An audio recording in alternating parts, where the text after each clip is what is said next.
तर आपण तशा टाक्या कधीच घ्यायच्या नाही, कधी बी हे करायचं. बरं, आता रेग्युलेटर विषयी काय माहिती तुम्हाला? नाही, काहीच माहित नाही आम्हाला. आता रेग्युलेटरचा असा नियम आहे की दर 3 वर्षाला याला बदलावं लागते. पण काय काय घरी काय आहे, तर रेग्युलेटर आपण नवीन कनेक्शन घेतलं त्याच्यानंतर आपण रेग्युलेटर आणि नळी कधीच बदलत नाही. पण ह्या रेग्युलेटरवर 40 लाखाचा विमा आहे. आता तुम्ही कोणाला भेटलं ऐकलं का?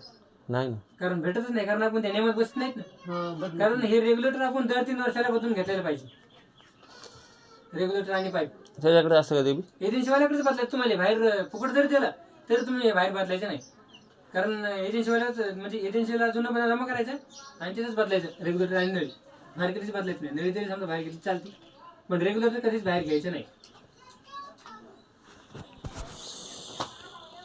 तर रेग्युलेटर आणि नळी आणि समजा ते नाही द्यायला बदलून गॅस समजा, तर मग आपली हे मदत कोण करणार? ते नाही समजा असं जर गॅस लिकेज असलं समजा आता लिकेज आहे, ही फुटलेली चमटलेली टाकी आहे, ते मला जाय देत नाही, मग काय करायचं? त्याला बदलून देणंच आहे. आम्ही अशी वापरते म्हणा, त्याच्यावर काही दुर्घटना झाली तुम्ही जिम्मेदार आहेत का म्हणा? तुम्ही जिम्मेदार असले तर आम्ही वापरू शकतो म्हणा, असं म्हणायचं आहे. तर ते त्याला देणंच आहे, कारण ते जिम्मेदारी आहे नाही लिकेज टाका चेक करून द्यायची.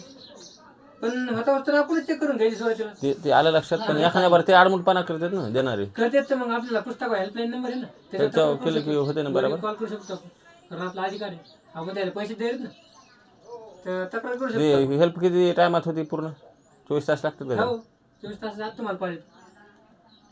ते एजन्सी होतं, एजन्सीवरून तुम्हाला कॉलेज. तर रेग्युलेटर आणि आपण दर 3 वर्षाला बदलून घ्यायला पाहिजे. बरं, आता शेगडी विषयी काय माहिती तुम्हाला? काय माहित नाही वाटतं.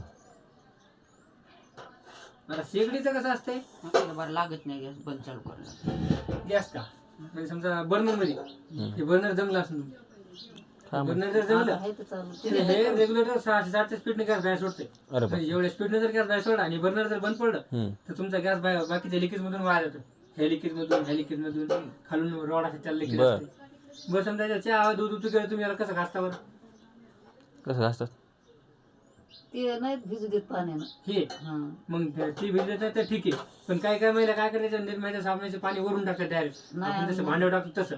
पण ते जर पाणी याच्यात मनात गेलं, ते पण ही मला तिथे बारीक बारीक रॉड असते, हे रॉड जंगू शकते. कारण आपण लोखंड एखाद्या पात्यासारखं आपण पाणी टाकायचं राहा, ते जंगते की नाही लोखंड, तर तसंच हे पण लोखंड जंगू शकते. याच्यावर निर्माच्या साबणाचे पाणी आपण कधीच टाकायचं नाही. फक्त त्या वरच्या शेगडीलाच पुशीत होते. याला फक्त वल्ल्या कपड्यापासून घ्यायचं. आता हे एकदम हलका रॉड असते, पोकळ खसखस घासीत याला नाही, आपल्या ताराच्या घासणे कधीच घासायचं नाही. कारण इथून जर सुई इतकी लिकेज झालं, इथून आपला गॅस पुरा बाहेर येऊ शकतो, आपल्या घरात दुर्घटना होऊ शकते.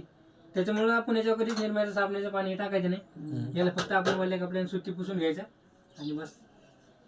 आणि हे जर बर्नर आपलं जाम झालं असलं, त्याचे होल मोकळे करून घ्यायचे. कधी मोकळे करून घ्यायचे होल. आणि बटनचं शेवटचं लिकेज असते आपलं, 7 लिकेज असते समजे आपली इथून. आता पहिलं लिकेज हे टाकी, दुसरं लिकेज रेग्युलेटर, तिसरं लिकेज हे, आणि चौथं लिकेज हे, 5वं लिकेज हे, 6वं लिकेज हे आणि 7वं लिकेज हे. 7 लिकेज असते सिलेंडर.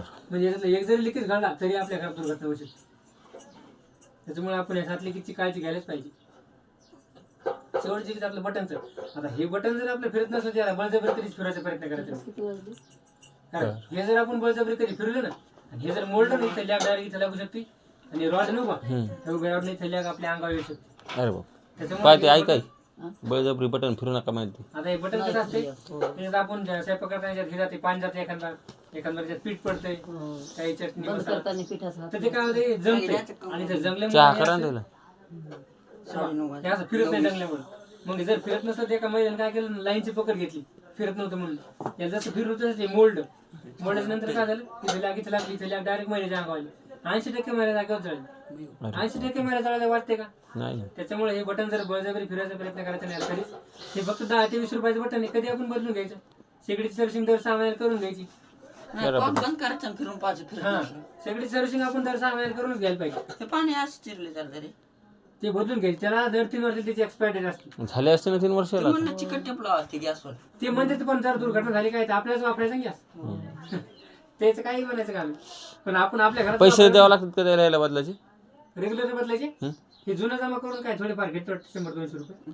मग काय नाही, रेग्युलेटर बदलून घ्यायचं. नळी दोन्ही घ्यावं लागेल बदलून. नळी बदलून घ्यायची. फक्त गॅस न्यायची गरज नाही, हे नेलं देते बस ते रेग्युलेटर आणि नळीच नाही, तिकडून काढून घ्यायचे. नाही नाही, त्याच्याजवळ बी असं ना ते गावात ते नाही रेग्युलेटर तुम्हाला एक दिवशी बदलला त्याला फोन लावून सांगितलं आली ना ते. नवी आणते ते पण रेग्युलेटर तुम्हाला एक दिवशी बदलला कारण ते त्याच्या पुस्तकावर नोंद करावं लागते आपल्याला बरं त्याच्यावर त्याचाच नंबर असतो एका आहे का